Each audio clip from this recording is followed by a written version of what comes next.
Hi, welcome back.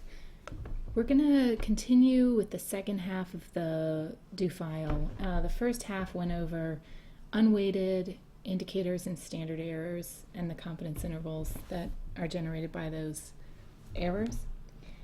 The second half is going to talk about the weighted version of that.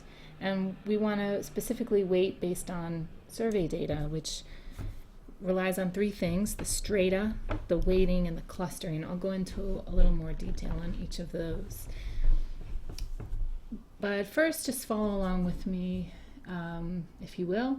The beginning of this is the exact same. You'll have to change the directory and put your indicator calculation here. Again, we're going to use ANC4 as the example, but you can use whatever indicator you want. Okay, so the important line here that's going to generate a lot of, well, it's going to generate what we put in our graph is this SVY colon mean ANC4 over the regions. VO23 is the region variable.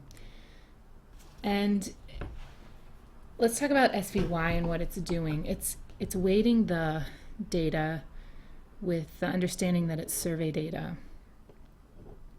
And the way that it does that is by using the strata. And strata are developed in the sampling design. Urban and rural are different strata, and then for each sampled unit, it's separated by strata. So this allows us to have a nationally representative household survey by looking at enough areas in the whole nation that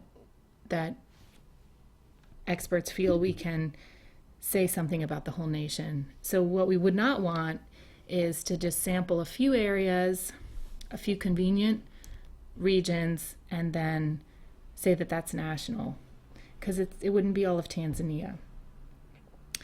So from the strata, we want to, once we have that, we want to make sure that each person is represented equally. So areas where there are very few people, we want to weight more sparsely, and then areas where there are many, many people, we want to make sure that those people are all represented.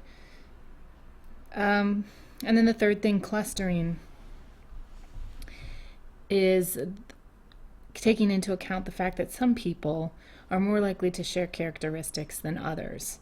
For example, kids from the same household. Siblings, one might assume, are more like each other or more exposed to the same water source or potential to be vaccinated for measles than kids, maybe a kid from a completely different area. Similarly, women in the same village may share more information and similarities in their day and health decisions than not. So we want to look at all these things when we look at survey data, and we want to take them into account when we do statistics with survey data. The next lines should look familiar if you ran the code in video 1, and we are just storing our information so that we can pull it up and make it pretty for a graph. And that's what we're doing. Again, we want to get in the habit of looking at the number of EAs and the number of households. This will perhaps be more important later when we look at smaller areas, but it's important to note whether there's enough information in an estimate to really say something about that data.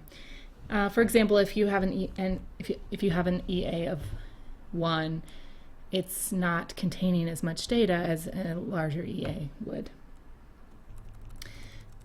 So then if you run this code, you want to just be sure again to change the directory so that you store it somewhere you can find it. And you'll also want to change the title so that it's sensible. If you change, for example, ANC to another indicator, you'll want to change that in the title, and not just the title of your graph, but the title of the file where you store it. So give this one a try, and then you'll have a couple graphs. You can compare them.